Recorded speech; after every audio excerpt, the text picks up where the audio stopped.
What's up guys, Brian here, your almost useless handyman, and I got a tip of the day for you.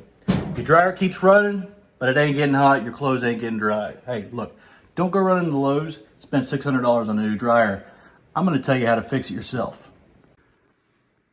Step one, you gotta unplug your dryer, pull it off the wall, and then just get you a little socket and drill and pull out all those little machine screws and pull that back panel off. And most of them are about the same. Most dryers are all made by the same manufacturer, just under different names. And you're gonna have a heating element that's covered by a piece of metal there. You just take off 2 screws and unhook the wires, get a picture of those wires so you know where they go, and pull it off.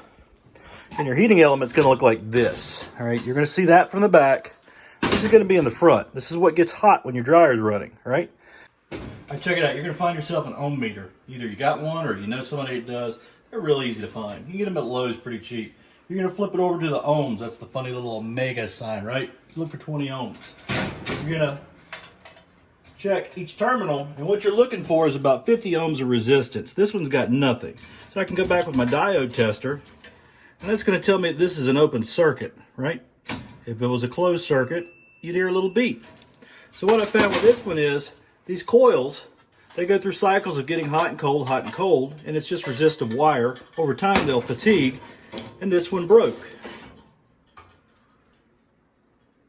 Now, what you do is you hop on Amazon, you get your part numbers, look on the internet, do what you gotta do, get your part number, find the part. I found this one, US made, Natco, $20, Amazon.